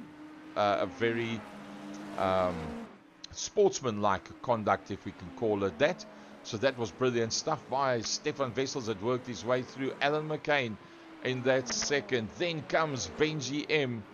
Gustavo will not be happy with the way things have played out through the pit stops. It's cost him so desperately as he works his way up past Owen Patterson, the winner in the LMP3s of the first race, who's a long way down. There comes Gaza. He's just about 2.6 seconds further back. Then Jochen Sigurd is the next man that comes through behind that. So that's the pit stops. Now let's look at the pit time as such for all those guys. 42 for Stefan Wessels. Alan McCain had a brilliant stop, 37.8. Let's hope that there is enough fuel in that car, because 42, 41, 41, even Gaza 39 and 37 for Alan McCain. So he was a lot quicker. Now that is the total pit lane time as such. So maybe he was quicker on the entry and the exit and ran it on the rev limiter to be able to make up the difference in the pit lane as such. Let's have a look at the total gains and losses as we watch Jochen Sigurd. It is pretty much, no, let's go back to Nick Klibbens, I think, because Nick Klibbens has now got Owen Patterson not that far behind him. Gains and losses, Stefan Wessels, the man that started virtually at the back end of the pack, worked his way through to the front. Alan McCain that started at the front, and he started in pole position. He's gone one position down. One up is Benjamin McCliskey. He started in fourth. He's up to third. Frigoto that did so well in race number one, he's gone up 5 positions, but he'll be a little bit miffed with this because it just didn't work out for him. That last couple of laps before the pit stops, and then the amount of time in the pit, and then the exit to the pit, and bang, straight into traffic as well once again after that. So it didn't work out too well for him. Who it has worked out very well for is that man, Nick Klibbens. Because look at the gap from Nick Klibbens. That's up 6 positions. He's a lap down on the LMdH cars, but it doesn't matter. It's not his race. That's not his race whatsoever. It's only the LMP3s that he's interested in. But Nick has got a 26-second gap on the winner of race number 1 that's managed to somehow drag himself back into contention, and that ahead of the man that started today's racing. There he comes, Jorge Benitez in second position overall in the championship from the man that was leading the championship, Mark Baker, that now finds himself 4th in class. Mike Ridner coming through behind that. He's got a bit of a lonely race going at the moment now. And with those accidents earlier on, Nigel Stock a little bit further back from there. Paul Williams has just had an incident, and he was going pretty well up until that point.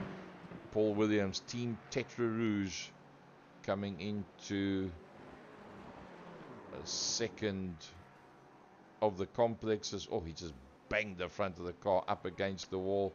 Oh, look at that wheel alignment. It's completely out. Paul Williams has got major handling problems with that car, and he's have to go back to the pits. Unfortunately for the championship leader going into today's race, Mark Baker, in the Speed 9 Esports entry, he's had an off. Yeah, he just tried to back out of it and not make contact with a car that was directly in front of him. But he gets it going pretty quickly. But unfortunately, that has cost Mark Baker, because there's now quite a gap between himself and the man that's ahead of him in the championship. and that is Jorge Benitez. 7 seconds to that man, Jorge Benitez. That's going to cost him kind of dearly. Paul Williams has in fact now come into the pits after that massive accident that he had, and I say massive because there's a lot of damage to that car. Here you see as he comes down into the complex, just a little bit too much, and bang, he goes into the wall. So he had to go back into the pits for that one. So Paul Williams is in fact in the pit lane. Not too sure how long he's going to end up standing in that pit lane. It's very possible. There you see, there he's standing. That is Paul Williams, and that is going to be a horrible one for him. So let's go from the top end down. We're 35 minutes into this 1 hour race, and a big thanks to IMB Raceway.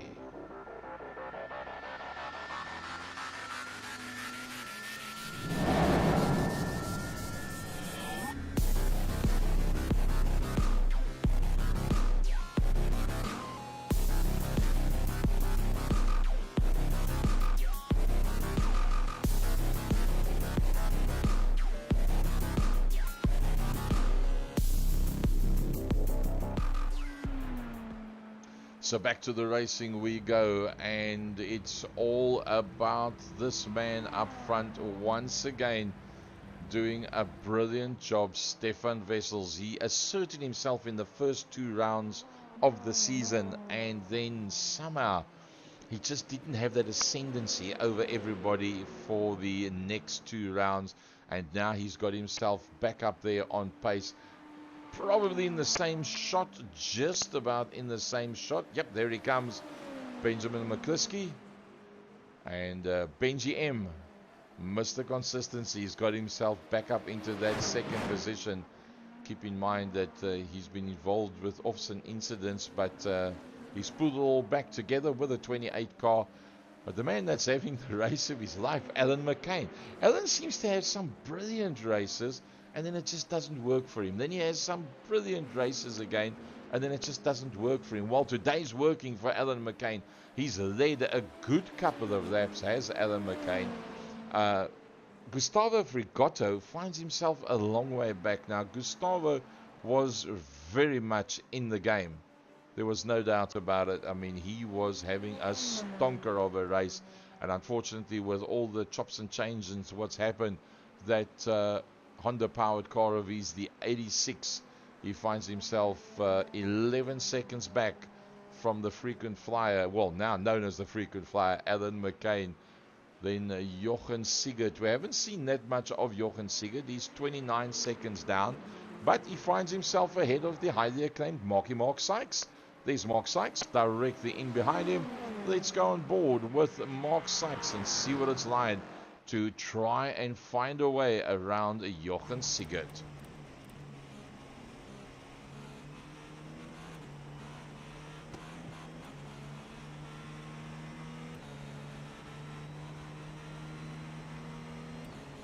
A nice turn of speed there by Sigurd. Looking out's going to make no difference. He had a look out to that inside line.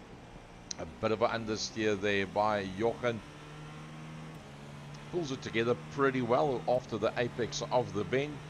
He shouldn't need to close off to the right hand side. I think Mark's just a little bit too far back to be able to have a dive. There you see them coming down towards Prima Variante. Variante 1. Mark closes up nice and neat. Does he get good drive out of the corner?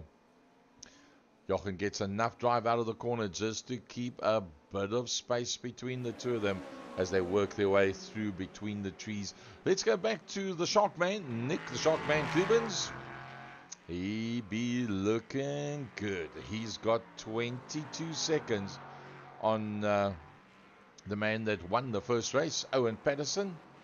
Owen's got a bit of space, not a problem. He's got Sean Skitter that's about 2.2 seconds in front of him, but I think he is on a notably faster lap. Let's have a look at the last lap times that they actually did. Owen Patterson on a 144.1. The man that is coming up behind is Sean Skitter, 145.8. So 1.7 seconds that Owen Patterson, the winner of race number 1, lying second in the LMP3s in race number 2, finds himself behind the South African Sean Skitter. And he'll be closing up pretty quickly on that. He's going to have a faster car coming from behind. The car behind him is in fact going to be that man, Wesley Lewin. Wesley Lewin with a 17-second gap from Jochen Sigurd. But remember, he's going to be closing up pretty quick as they work their way down towards the Parabolica. In the 79 car is Wesley Lewin, looking pretty good at this stage of the fight. So in the LMP3s, Nick Klebens, the man that's leading them right now. But keep in mind, Nick needs everything that he can get out of this one, because he doesn't have any points in this class at all. So whatever he can get together, that is exactly the amount that he needs. And a win, that'll go just quite fine for the Shark Man. That is what he actually requires right now. And that is what he's doing, because he's actually holding that gap from Owen Patterson. Although Patterson did close down by 0.2 of a second with 20 minutes to go, that is, it doesn't mean anything. There's no rhyme or reason to that one whatsoever. It will just be a case of men doing men things and playing with boys' toys. Owen Patterson, the winner of race number 1, in that second position. He'll be closed down and passed by Paul Williams. The LMdH just blasts past him. Jorge Benitez, 7 seconds further back. Then Mark Baker. He needs to do whatever he possibly can. He's going to be passed by Duncan Murray. But it's actually not a bad spot for him to be passed by Duncan Murray in the LMdH, because as they work their way down to Parabolica, surely he will dive in and take that slipstream. That's exactly what Mark Baker does. Tries to pick up on that slipstream. It looks like Benjamin McCliskey in the background. Yep, it is. There comes Benjamin McCliskey as he works his way past Mike Ridner. He's lying in that second position. Just 19 minutes still to go. They're getting pretty spread out now. Let's do something different. Top speeds. 311 kilometers an hour. Stefan Wessels. The closest to him is Duncan Murray. That's done a 308. Benjamin with a 302. But now, how do you get to that? You have a perfect entry and a perfect exit to a corner on one of the longest straights, and you pick up a slipstream from ideally a car in your own class as well, so that you can have a long run up towards the back of that car, and that is then how you get that kind of top speed. Everybody in the front 7 has done 1 pit stop. Duncan Murray and Paul Williams have had to make 2, and then in the LMP3s 2 for Sean Skitter as well. Let's have a look at the licenses that everybody's got. The 2 Class A's are out front, Stefan Wessels and Benjamin McCliskey. Equal rating, Class B 3.4 for Alan McCain and Gustavo Frigoto. Mark Sykes. And then Jochen Sigurd. Wesley Lewin, a Class C, same as me. I've managed to get up to my Class C already. And we're running a little bit wide. There was Benjamin McCliskey. I've managed to get up to a Class C as well. But then look at Jorge Benitez and Mark Baker, 2.4 and 2.1 rating. Mike Ridner on a 2.4 rating as well. Owen Patterson, Class B on a 2.4. Nick Klebens, 4.4. That is a very, very high rating, a 4.4 for that man. Nick Klebens on Class B. So he's well on his way to getting up to a Class A ranking. And at the end of this month will in fact be the end of Season 1 for iRacing 2024. So on the 31st of March, those figures will click over. And if he stays at the rating, Duncan Murray into the pits again. If he stays, Nick the Sharkman Clibbins, in the rating that he is, he will then be a Class A on the public forum of iRacing. So with 15 minutes to go, let's have a look from the top and down, and let's have a look at the gains and losses by the different races on the circuit here today. The iconic Monza Grand Prix circuit, 3.6 miles, 5.793 kilometers, built in 1949. And unfortunately, this circuit has claimed the lives of 87 people in the 75 years that this track has existed. Stefan Wessels, 7 positions up on the inverted grid. Benji M is closing. Benji M is looking at Benji Sim photos. That is Benji Sim. Then we've got Gustavo Frigotta. You can see Benji up front there on that specific shot. Then we've got, oh, Alan's gone off.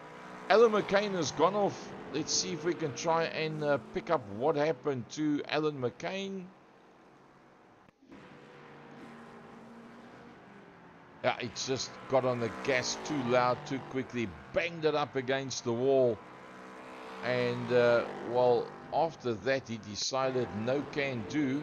And he actually took it back to the pit lane. So he must have had some extensive damage onto the car. And unfortunately, we've seen, well, he just goes for a straight drive through the pits. It's possible that that was a drive-through penalty that he had to then do there because of the fact that he had too many penalty points against him. That added to it a straight drive-through penalty. Let's see if we can maybe try on the replay and pick up if it was a straight drive-through as such.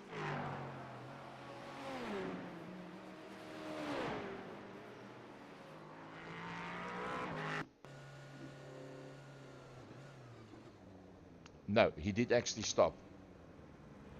Well, it was a bit of a stop and go. That's strange. A stop and go for Alan McCain. Well, either way, he did what he needed to do. If it was a drive-through penalty, he did cover it. So, Alan McCain, as we were going through the listing of who's done what and where, goes off, goes into the pits, comes back out on a circuit again.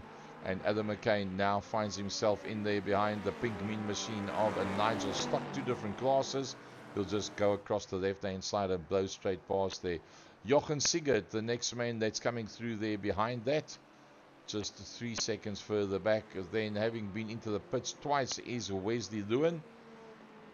You won't be too happy with that Semcrete entry. That's not where Wesley would have liked to have been. And then Paul Williams, not that far behind him as we go into 47 minutes that have been completed of this 1-hour race. The Sharkman, Nick Clibbins, making way there for Benjamin McCliskey to come past him. He leads out on the LMP3 class. He's had a lovely run, and he's maintained that 20. Remember we said 22 seconds? Yep, he has managed to maintain. That's my word for the day, maintain. You can't maintain. And he's managed to hold on to that 22 seconds, 21.7 off the back end of Nick Clibbins. So he hasn't been dropped, but he hasn't been able to catch. 10 seconds further back is Jorge Bentes, the man that started in that second position. Mark Baker, he should hold on to the lead in the championship, even with a 4th overall. Mike Ridner, directly in there behind him. He's had one of his best races for the season so far. Nigel Stock in a lonely position, 16 seconds further back. And then Sean Skitter, having been involved in numerous incidents, finds himself in a very lonely position right now. Alan McCain on the back of Mark Sykes. Will he be able to close that gap down? Not simplistically impossible. Let's have a look at the last lap times that they have done. Alan McCain on that last lap was a 1:53. Remember, he had to do that to drive-through penalty. So Mark does a 34.7, a 34.4 by the recovering Alan McCain, as he puts Mike Ridner between himself and the man that's trying to close him down, Alan McCain. But I'm sure Alan will get past there pretty quickly. Just blow around the outside. That green dot that you see in front, that is the car that he needs to catch. Mark Sykes with 10 minutes to go. And for those of you that didn't get to join us right at the beginning, we are coming to you from the iconic, very iconic Monza GP layout. Round number 4 of this season number 4 of Protos. Slightly less numbers out there, and look how he's closing down. Look how he's closing down. Alan McCain on the back end of Mark Sykes. He's closed down quite a bit. Alan McCain was just 0.3 quicker on the previous lap. I'm sure there's going to be more, at least the same or more on this lap as he catches up. Oh, big time under braking. Is Mark running out of rubber? It's possible. It's possible. Let's see what kind of times they put up now. Mark Sykes a 34.782. He now does a 35.9 and a 35.0. 9/10 of a second. It's game on between the two of them. Trying Alan McCain to recover a top 3 position. He hasn't got that much time. There's only about 9 minutes left. It'll be probably around about 4 to 4.5 laps. We almost missed, well, we did miss the end of the 20-minute race. It happened so quick. It was tough and it was all over. Mark Britton saying on the live stream, come on, Mr. Baker, you got to get in there. Mark Baker, 4th overall in class, 11 seconds off the back of Jorge Benitez. As we watch Alan McCain closing down on Mark Sykes. That is the closest battle right now. Alan McCain on Mark Sykes. Alan's got to maybe take the opportunity as they come up. Oh, they made contact. They made a bit of contact, and that is going to be the turnaround. Mark Sykes gets going again.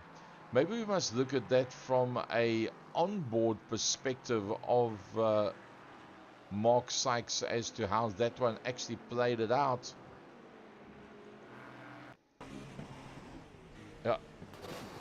Yeah, he got banged from behind. That is why he ended up going off. Let's see if we can pick that up with a rear shot. Bang into the back corner. That is exactly what happened there. Well, that was a pity, because it was a lovely battle between them up until that point. There he gets going again. Owen Patterson, the man that won race number 1, looks like he's dialed in a little bit too much back brakes on those well-worn tires. Oh no, he picked up that sausage curb and turned it around. Spins it to get it going, wants to get off the grass and back onto the track as quick as possible. So Owen Patterson in that 2nd position. Luckily for Owen, he had a big enough gap ahead of Jorge Benitez at that stage of the fight, so he didn't lose out on the position at all. So Mark Sykes trying to recover, but now Mark Sykes finds himself behind Håkan Sigurd. So that is 2 places that he's gone down as Mark Sykes. As he goes past Jorge Benitez, he's going to have to try and get past Sigurd. He's 0.3 of a second. Should be able to pick up the slipstream from there. Nope, not enough, not yet. Maybe off. Oh, somebody clipping It must have been Sean Skitter that clipped the edge of the circuit just before that. So can Mark Sykes now close up 0.3 of a second? See a lot of smoke there in the pits. It was Owen Patterson that entered the pit lane and must have locked up. So Owen Patterson is in fact in the pits, and that can cost him, because if Owen Patterson is in the pits, where's Mark Baker? There comes Mark Baker. Where is Owen Patterson? Patterson is only coming out now. That means that Mark Baker is going to go ahead of Owen Patterson, and that in the dying seconds, literally with 5.5 minutes to go. Mark Baker, one position behind the man that was one position behind him going into this race. Owen Patterson goes past Mark Baker. Mark went off. Mark's feeling the pressure. Let's see what happens with the Mark as he goes into Prima Variante. Yep, picks up that curbstone. Oops, trying to make sure that there's no contact there. There was Paul Williams, and then Mark Baker that comes back onto the track again. Chaotic moments. Totally chaotic moments that's happening out there. A quick run through the field from the... Oh, looks like Mike Ridner's had an off track, but it wasn't an accident, so that's quite fine. So, Stefan Wessels, the man that leads out, and he will go past Paul Williams and maybe Wesley Lewin before the end of this race. Benjamin McCluskey in close contingency, 3 seconds behind him. Gustavo Frigotto. It all went so well in the Bravo sponsored car originally. And he's now in a lonely third. Or Alan McCain, after that incident coming out of Parabolica and then the stop and go in the pits, finds himself 36 seconds further back. He's got a 4-second gap on Jochen. There you can see him in the front, and Jochen now coming through. Jochen is right in where it counts. Mark Sykes directly there behind him. So Mark Sykes is running out of opportunities. 3.5 minutes left for him to make a move from there. Nick the Sharkman Klibbens leading out his class pretty handsomely. Remember we said the gap was something like 22 seconds, which was being held. With the incidents that's happened behind him, the next man to come through behind Nick Klibbens is in fact going to be Jorge Bentes, 36 seconds further back. So pace is one thing, consistency is another. Jorge Bentes 14 seconds ahead of Owen Patterson, who had the off at the exit of Parabolica, went into the pit lane, had a stop and go and came back out. He's 4 seconds ahead in the same camera shot from Mark Baker, with Mike Ridner directly behind him. But given the pace of Mark Baker and given the pace of Mike Ridner, I don't think that one is going to change itself up. Marky Mark still trying everything he's got. 2.5 minutes to go. That means he's got this lap and one more thereafter. If Mark Sykes wants to pull one over Jochen Sigurd, Benjamin McCluskey goes and puts in the fastest lap time of everybody. A 1:33.504, a PB, a personal best for Benji M. And it's the fastest of everybody. And after 58 minutes, that just shows you he must be fit and flourishing if he can do that right at the end and make it happen, where you really need to be on the pace right at the end. He gets it all right after that long race that he's just been through. 58 minutes and 1.5 minutes still to go for this man. Where is he? He's on his way down Serraglio, down towards Ascari. So he's going to start the last lap probably just after this. Let's see. how the time works itself out. Probably going to find that Stefan will start his last lap now. There goes Stefan Wessels. And he starts his last lap.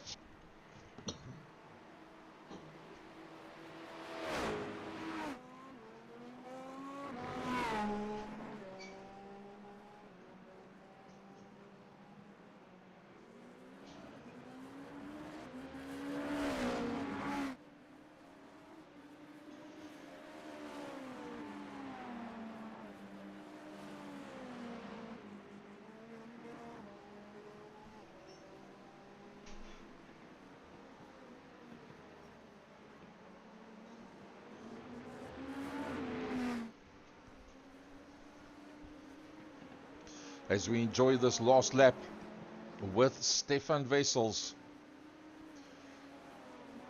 It's worked all right for him all day long.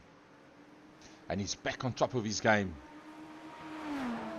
For this, the last lap for Stefan Wessels.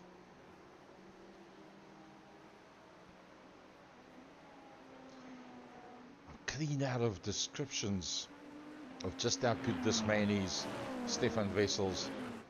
The hour is up. And look who's joined the game. Benjamin McCliskey, never ever going to be out of it. He's right in there after 1 hour. Stefan Wessels could not shake this man. Benji M. He'll come through to take the checkered flag. Stefan Wessels comes across the line. Benjamin McCliskey comes across the line. Gustavo Frigotto,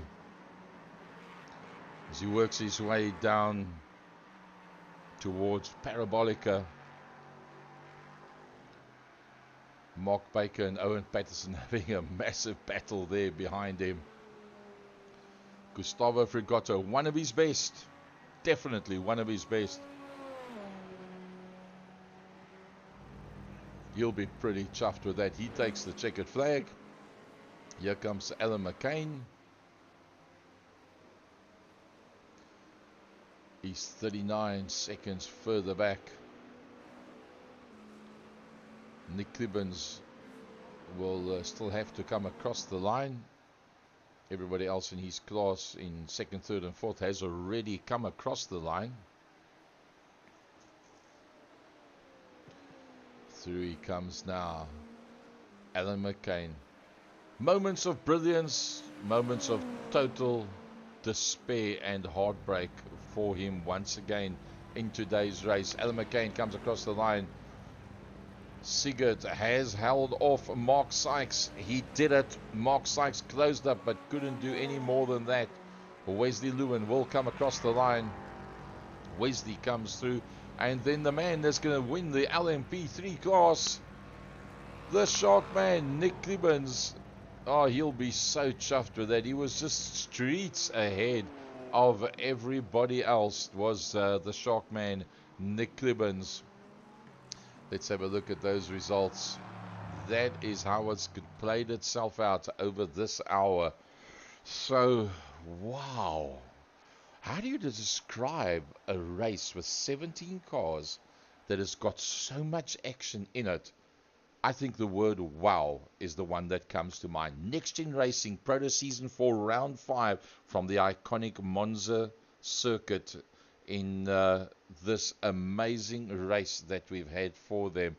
It's brilliant stuff. Stefan Wessels that wins out from Benjamin McCliskey, from Gustavo Frigotto, Alan McCain, Jochen Sigurd from Mark Sykes, Wesley Lewin from Paul Williams, and then the Shark Man, Nick Clibbins from Jorge Benitez, Mark Baker that was leading it going into this one, but I think he'll still be a touch ahead of Jorge Benitez, but the gap's going to be closer. Owen Patterson must be smiling all the way to the bank. He had a lovely ride. Mike Ridner has gone from strength to strength and getting better and better as the season goes on. Nigel Stock in the Crest Autosport ahead of the CSA Porsche of Sean Skitter. We lost out on Duncan Murray, and we also lost out on Gaza, unfortunately, in that race. And that's a pity, because Gaza is the one that normally just works the whole session up front there, and he's just so exciting in the way that he races. So, folks, that wraps it up for this evening. A big thanks to all of our sponsors. It's been an honor and a pleasure to be here with you, and I look forward to seeing you same time next week for the next round of the Nxtgen GT3s. Cheers, everybody, from Second Gear Productions.